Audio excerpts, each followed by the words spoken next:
What's up, YouTube? You're now watching DNTV with the best entertainment for the free. Now today I'm doing my Baddies Midwest episode 12 review, and let's get right into it. Starts off with Natalie calling Tinkerbella, basically saying they're going to Wild 'N Out, get all the girls together. And Tinka, she's super excited because, you know, it's a new opportunity and she grew up watching Wild 'N Out. And I was like, oh, okay, baddies, Wild 'N Out, like, I bet that really would be fun to do. Scotty, Jayla, Rolly, and Natalie all talking, and they're talking about how they don't feel like the name tag situation was that serious, how it was like an old, you know, Bad Girls Club prank or whatever, but that Ivory and Lex did not think that shit was funny. They didn't think that shit was funny at all.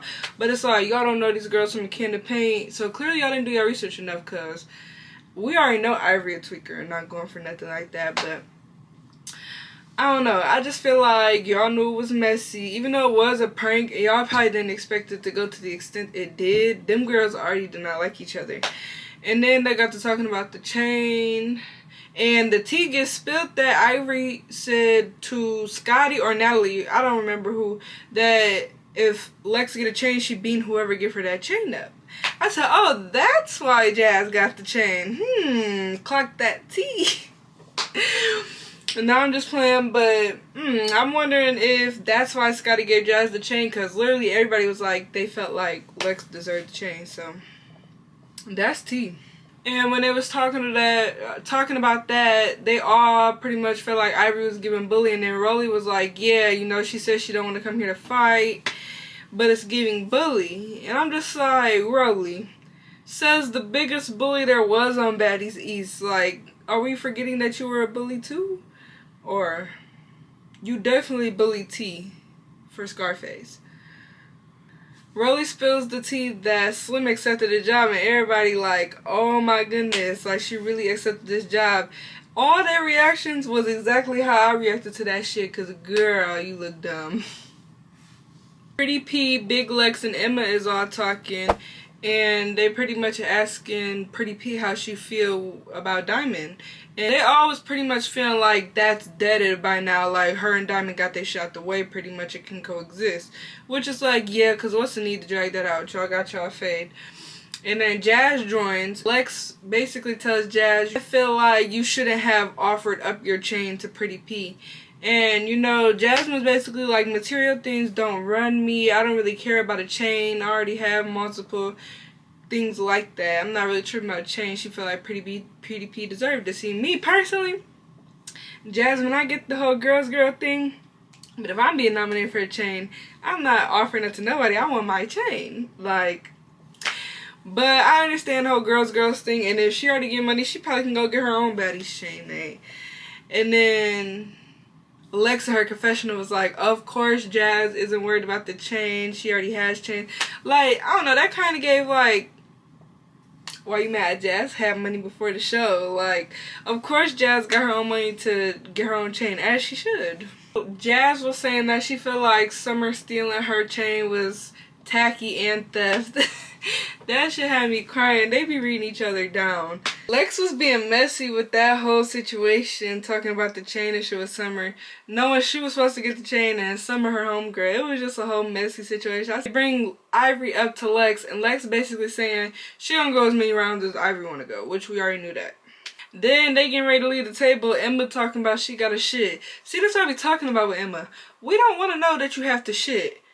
We want to see Batty shot a clock, drama, clocking tea, giving looks, something. We don't want to hear about you having the shit. This is exactly why I feel like Emma should have went home. She's just not giving. Like, I don't want to hear about you having the shit, respectfully. Ivory, Tinka, and Diamond is talking on the balcony, and Ivory basically still mad about whoever moved these name tags. And Diamond was like, yeah, I understand why Ivory's so mad. I want to be whoever did ass too. Just talking about how she confronted the OGs, and Ivory was basically like, she really don't give a fuck whoever did it, she want to fight. I peeped Diamond and Tinka was low-key trying to tell Ivory, they was like, but what if Natalie did do it? And Ivory was like, no, Natalie didn't do it. Like, she did not want to believe that Natalie did that shit. And I really felt like Diamond and Tinka, especially Diamond was like, but what if she did? I wonder if Diamond already knew and was just trying to like give little hints to Ivory. Because I wonder how Ivory feel looking back and watching this episode after seeing that it was Natalie who did it. And Summer joins the convo. Ivory basically asks Summer like, how was you cool? And Summer like, how was you cool? And then Summer was like, I didn't like how you tried to interject yourself when I was getting ready to snatch Jazz chain. And Ivory was like, cause you need to leave Jazz the fuck alone. And Summer like, no, tell that bitch to leave me alone. And you know, they basically like talking it out. They not really trying to have no issues. Summer saying she fuck with her. She just didn't like how she jumped in with the Jazz shit. And Ivory like, she only jumped in with the Jazz situation because she felt like Summer was on some trying to fight with her homegirl type shit. So now she was trying to protect Jasmine and get on that with Summer if she was on that. And Summer like, no, basically I fuck with both of y'all. And how I feel about that is, I feel like it's not really no issue. They both felt some type of way for good reasons. Because Summer had the issue with Jasmine and Ivory had the issue with Lex. So it was just like kind of like a heat in the moment type thing. The OGs was on their bus to Wild and Out or whatever. And they basically talking about how they not feeling how Ivory pressing the OGs. Pretty much. But it's like, just because y'all OGs don't mean nothing. Ivory gonna get down with anybody. Y'all was being messy, so you gotta deal with the consequences. Even Natalie. Natalie, you was being messy. Jazz was talking about how she used to be a Wild and Out girl. And I'm like, I never even knew that. I didn't know she used to be a Wild and Out girl. Lex feels like Ivory don't know how to stop. I'm like, Lex, you knew getting into it with her. That's how she is. Has nobody watched Now That's TV? Like, that's why I'm so... How everybody acting when it comes to Ivory, it's like they didn't know what to expect already. But it's like, Ivory's given us multiple shows and she never changed up on none of them shows. She's been the same. She acted the same way. Matter of fact, she even toned it down for Baddies. And everybody just acting like she just doing the most. She just this big bad bully. When y'all haven't even seen Big Bad Bully yet. You're gonna come to this reunion on her Big Bad Bully shit. I already know how Ivory is. And basically it was like she feel like everybody low-key be scared of Ivory besides Lex and Summer. Which I don't feel like they're scared of Ivory. I feel like a lot of bitches follow after Ivory though. Diamond getting kicked and that it was Pretty P's sister that ended up kicking her. And the sister got arrested. And pretty much everybody was like, Pretty P, did you set your sister up to do that? She's like, no, my sister is 18 years old. Like, why would I ask my 18-year-old sister to fight my battles for me? Which is understandable. I wouldn't ask my 18-year-old sister to fight no grown-ass woman for me.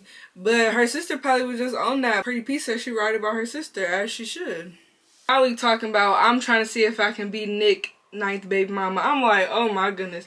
She like, I know them checks in. I'm like, these bitches is ghetto. Trust me, y'all do not need to have Nick Cannon as no baby daddy. He just popping these bitches out everywhere. And then Diamond talking about she want to be a baby mama too. I'm just like, no. I ain't gonna lie, this kind of where the episode started going downhill for me. Cause the whole Wild 'N Out shit was like super cringy and the episode was so boring. Like pretty much outside of that. But so they meet Lemmy outside the United Center. Wooty woo. They doing mic check. Everybody do their performances. The performances look good, but the crowd wasn't crowding for them. I'm not gonna lie. The crowd was not giving what they need to give for them. And then they get to the games and they doing the game with him and Holla, and these bitches look so thirsty. Like I could barely even watch it. First Scotty said the whole, you know, shit she said. And then it was fucking Akbar for me that made me skip past that shit. Then I seen Tinka was talking to him. I didn't even care to watch it. It was so cringy. I couldn't even watch that shit. I was like, like shit like that literally makes me want to throw up. And then, so after the Wild 'N Out and shit, they was all talking about how good of a time it was. And how they will never forget that experience. And I'm like, you know, okay. I didn't like this episode though. It was pretty boring. Everybody gave Biggie her 10s on her performance, which I agree. Out of all the baddies, Biggie's did have the energy for the performance. Natalie was gifted a baddie CEO chain during the Wild 'N Out thing. Her shit looked nice. Biggie and Taseki definitely was my favorite performance. Then they went to the after party. The after party looked fun. And that's pretty much all I have for this episode. Y'all please like, comment, subscribe. Let me know how y'all felt about the episode in the comments.